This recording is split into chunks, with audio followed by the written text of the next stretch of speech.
Bonjour à tous et à toutes, je vous remercie. Donc, je suis effectivement Émilie Sauvager, je suis psychologue clinicienne et je coordonne la promotion de la santé mentale et la prévention du suicide pour le groupe hospitalier Littoral Atlantique.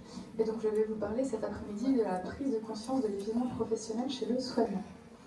Alors, je vais commencer par une question simple qui m'a été posée lors d'un temps d'échange et de travail autour d'une situation complexe par une médecin du travail. Et elle m'a dit, mais en fait, qui prend soin des soignants? Donc j'ai trouvé cette question éminemment pertinente. Et même si cette question elle paraît évidente, elle est souvent difficile dès qu'on la confronte à la réalité du terrain, parce ce qu'on s'aperçoit, c'est que les soignants tiennent souvent longtemps, par engagement, par conscience professionnelle et par sens du devoir. Mais ils font aussi face à des situations extrêmes. Ils font face à la souffrance, à l'urgence, à la responsabilité et aussi à la mort. Et parfois, ils tiennent jusqu'à s'épuiser.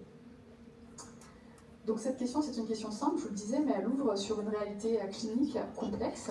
Les soignants apprennent à tenir donc, face à toutes ces situations qu'on appelle en psychologie la clinique de l'extrême, donc face à la souffrance, à l'urgence, à la mort, à la responsabilité et aussi à la détresse des autres.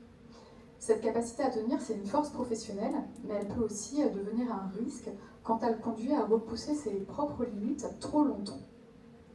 Et donc l'épuisement professionnel, il ne va pas survenir d'un seul coup, il va vraiment s'installer progressivement. Aujourd'hui, la question de la santé des soignants, elle occupe enfin la place publique, elle devient enfin visible. On a un premier rapport sur la santé des professionnels de santé qui a été remis en 2023 et qui constitue une étape importante parce qu'il reconnaît officiellement que la santé des soignants constitue un véritable enjeu de santé publique et surtout aussi il va reposer sur près de 50 000 réponses de professionnels de santé. Donc ça montre que cette question elle n'est pas marginale, qu'elle concerne l'ensemble du système de soins. Et ce rapport, il va formuler plusieurs recommandations autour de la prévention, notamment de la santé mentale, des risques professionnels, mais aussi de la formation et de l'accès aux soins pour les soignants eux-mêmes. Moi, j'ai certains collègues, psychologues, psychiatres, qui n'osent pas toujours demander de l'aide aussi, parce qu'effectivement, ils travaillent là depuis longtemps et ils connaissent tout le réseau.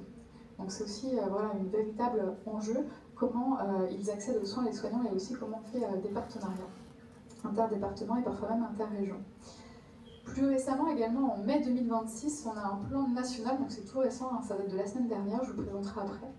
On a un plan national qui a présenté 13 mesures supplémentaires autour de la prévention en santé mentale, mais aussi autour de l'activité physique, du sommeil, de la nutrition, également de la formation des étudiants. On a régulièrement effectivement des informations autour de la santé des internes en médecine notamment et autour de la question du suicide dont je vous parlerai après qui peuvent être préoccupantes. L'idée c'est de savoir qu'on peut aussi prévenir, mais concrètement comment on fait. Et donc ça nous amène aussi au repérage précoce des situations de souffrance. Cette évolution-là, elle est importante parce qu'elle dit quelque chose de fondamental. Les soignants ne sont pas des ressources inépuisables, il est important d'en prendre grand soin. Donc concrètement, avant de parler de prévention, on va revenir à une question essentielle. De quoi parle-t-on réellement quand on parle d'épuisement professionnel? Le burn-out, ce n'est pas une simple fatigue. L'Organisation mondiale de la santé le définit comme un syndrome lié à un stress chronique au travail qui n'a pas pu être régulé. Si ça vous intéresse, on a réalisé à la demande de l'Agence régionale de santé Nouvelle-Aquitaine et de la délégation territoriale 17 une conférence à 3 voix sur le burn-out que vous pouvez trouver gratuitement sur le site de l'ARS avec le réseau RPDO, justement qui est un réseau de reconstruction post-burn-out, et aussi l'association L-Burn, les Burnettes, qui accueille des personnes qui ont fait un burn-out dans un parcours de rétablissement et qui a été créée par une notaire qui a elle-même fait un burn-out très important.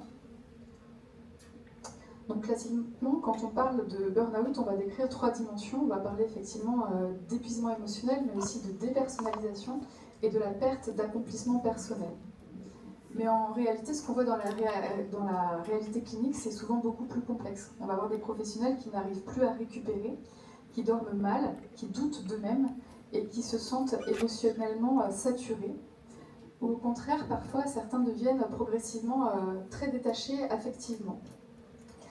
Et parfois même, cette distance émotionnelle, elle peut être mal comprise par les collègues ou par les autres, parce qu'elle peut donner l'impression d'un manque d'empathie, alors qu'en réalité, elle constitue plus souvent une stratégie de survie psychique. Et quand l'exposition à la souffrance devient chronique, certains professionnels se mettent inconsciemment à distance pour continuer à travailler. Dans la pratique, l'épuisement professionnel se manifeste par une fatigue qui ne passe plus vraiment, des troubles du sommeil, une irritabilité croissante, une sensation aussi de saturation et des difficultés de concentration. Parfois on nous dit aussi, à la maison, tout le monde est obligé de tenir pour que le professionnel puisse retourner au travail et continuer. Donc ça a des impacts aussi, bien sûr, sur la sphère personnelle. Et puis, ils peuvent apparaître aussi un retrait relationnel, une perte de sens, une forme de distance aussi affective, j'ai dit tout à l'heure, qui peut être mal comprise et qui peut être interprétée comme du désengagement. Et je vous l'ai dit aussi, mais en réalité, c'est vraiment un mécanisme défensif, une stratégie d'adaptation, de survie face à une exposition qui est trop prolongée à la souffrance. D'ailleurs, quand on forme à la prévention du suicide à l'hôpital, puisqu'on peut vous former en tant que professionnel de santé gratuitement sur 2 jours à l'évaluation du potentiel suicidaire et à l'orientation. On vous parle aussi de votre propre santé et à quel point c'est important d'en prendre soin. Donc pourquoi les soignants sont particulièrement exposés? Parce que le soin, il engage profondément la personne. Dans les formations dont je vous parlais à l'instant sur la prévention du suicide, en fait, on parle au niveau des soignants de seconde victime et même de deuil professionnel quand ils sont exposés au suicide d'un patient, par exemple. Parce que le soin, il va engager profondément la personne et il va exposer à la douleur, à la vulnérabilité, à l'impuissance parfois et à la mort. Mais aussi à une forte responsabilité morale. Et ça s'ajoute aussi à une culture professionnelle qui est très particulière chez les soignants, une culture où on va apprendre très tôt à tenir, à ne pas flancher, à continuer malgré la fatigue, et c'est ce qu'on voit aussi notamment chez les internes en médecine. Et puis à faire passer le patient avant soi-même.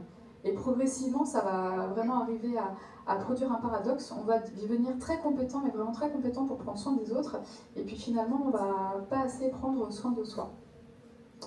Donc ce dernier rapport-là, qui est sorti en mai 2026, donc la semaine dernière, qu'est-ce qu'il nous dit? Les données nationales, quand même, elles nous alertent. Autant elles montrent que 55% des répondants déclarent un épisode d'épuisement professionnel, 64% se disent fatigués, 77% estiment ne pas dormir suffisamment, et 79% signalent des difficultés de concentration. Donc là, au-delà des chiffres, ça nous dit quand même quelque chose d'essentiel. On ne parle pas seulement de fatigue, on parle d'un risque majeur pour la santé des soignants et bien sûr pour la qualité des soins. Parce qu'un soignant épuisé, il ne pourra pas soigner aussi bien, et bien entendu, et c'est normal. Donc concrètement, qu'est-ce qui fragilise les soignants? Et là, il me semble aussi important d'éviter 2 écueils. Le premier serait de penser que l'épuisement relève uniquement d'une fragilité individuelle, c'est faux. Et le second serait de penser que tout relèverait exclusivement des institutions. Ça va être aussi une rencontre d'une personne et des conditions de travail. Donc la réalité, elle est plus complexe. Donc il y a des facteurs individuels qui existent, bien sûr, comme le perfectionnisme, l'engagement très fort, la difficulté aussi à poser des limites. En même temps, on n'apprend pas vraiment à dire non plus. L'hyper-responsabilité, mais aussi, je vous disais, les facteurs organisationnels jouent un rôle majeur, comme les réorganisations répétées, la réduction des effectifs, donc le turnover aussi, la pression temporelle, de moins en moins de temps pour faire son travail, la surcharge administrative aussi, et puis le travail empêché. Il y a l'idéalisation du travail aussi, ce que j'aimerais faire et ce que je peux faire en réalité. Et puis tout l'écart entre le travail prescrit et le réel du travail. Le travail prescrit, c'est ce que je dois faire, mais il y a tout le réel, tout ce qui n'est pas compté, comptabilisé. Et ça, c'est énorme, cet écart-là. Et donc, ça pose une question importante à comment on peut réellement prévenir l'épuisement si on n'interroge pas les conditions de travail. Parce que prendre soin des soignants, ça ne peut pas reposer uniquement sur leur capacité à mieux dormir, à mieux manger, à faire du sport ou apprendre à gérer leur stress, même si ça peut être des dimensions qui sont importantes. La santé mentale, elle va aussi dépendre profondément des environnements dans lesquels les professionnels évoluent. Et donc finalement, qu'est-ce qui va protéger? Qu'est-ce qui protège les soignants?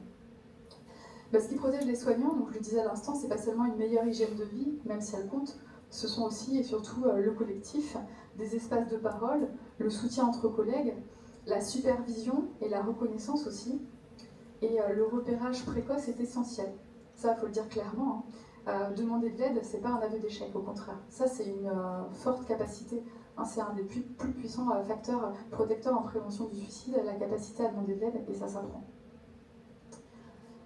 Donc c'est une compétence professionnelle et ça protège. Et puis en prenant soin des soignants, on va aussi protéger le lien de soins, la qualité des prises en charge, les équipes, les institutions et puis plus largement notre système de santé. La prévention, elle doit aussi se penser à plusieurs niveaux, à 3 niveaux essentiellement. Au niveau individuel, on parle de sommeil, de récupération, de limites, d'accès aux soins.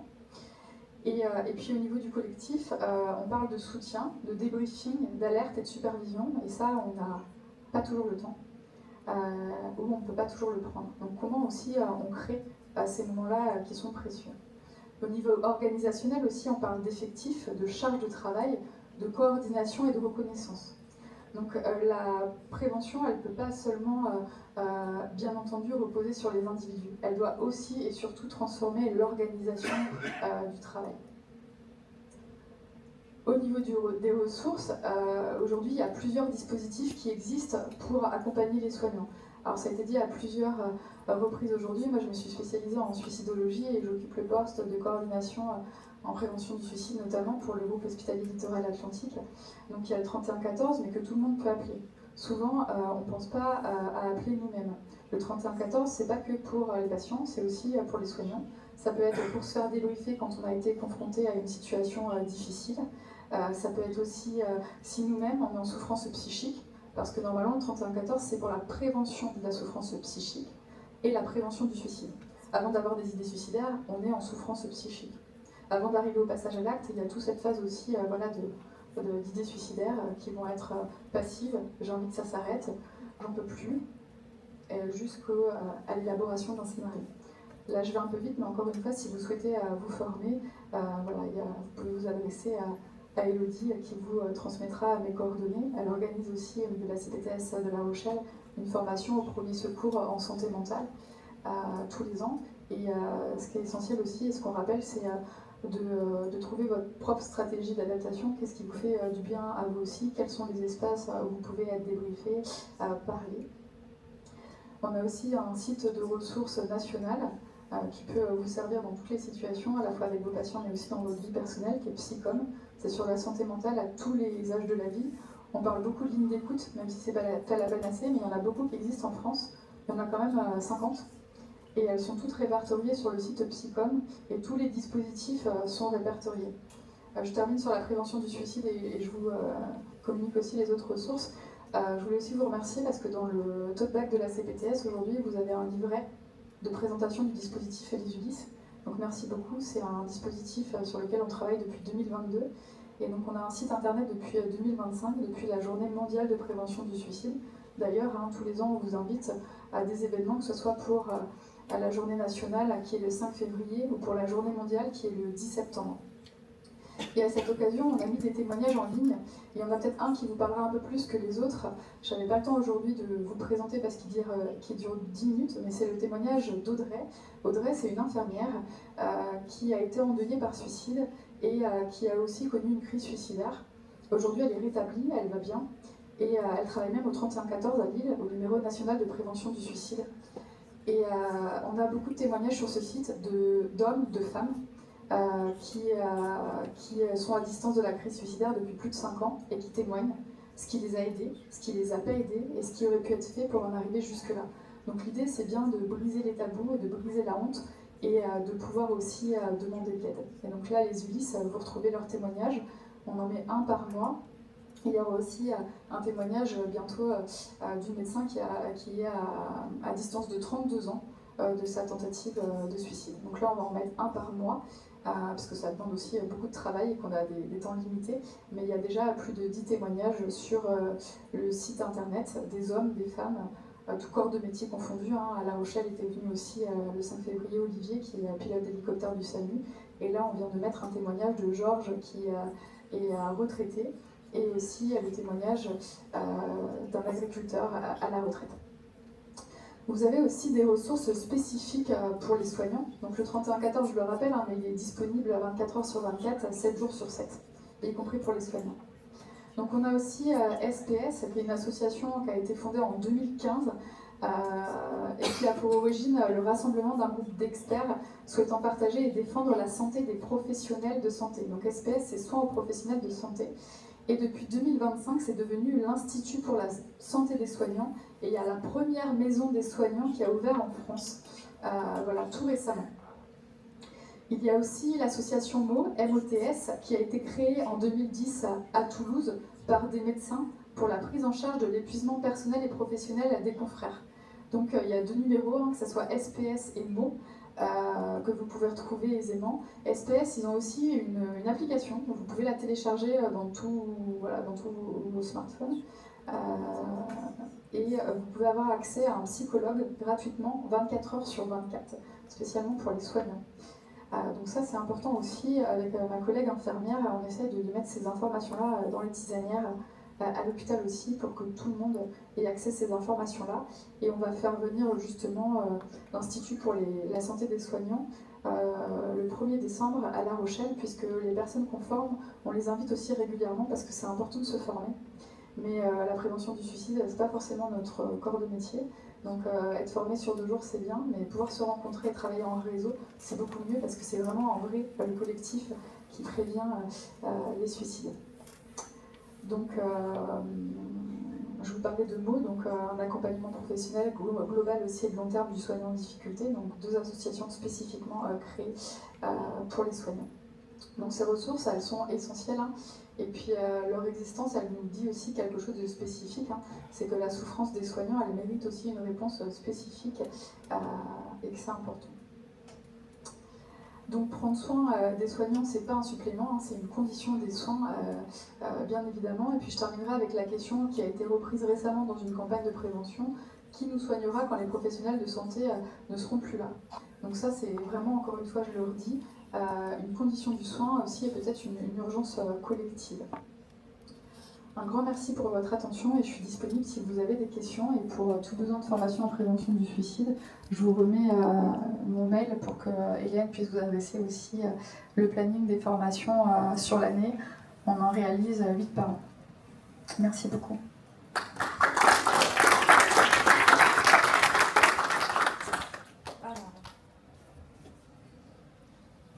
Oui, j'avais une question, puisqu'on parle de la santé des professionnels de santé. Est-ce que, à votre connaissance, il y a des méthodes, enfin des actions de prévention auprès des étudiants, que ce soit en médecine ou en école d'infirmière ou en école de kiné? Est-ce qu'il y a des actions de prévention sur la santé mentale?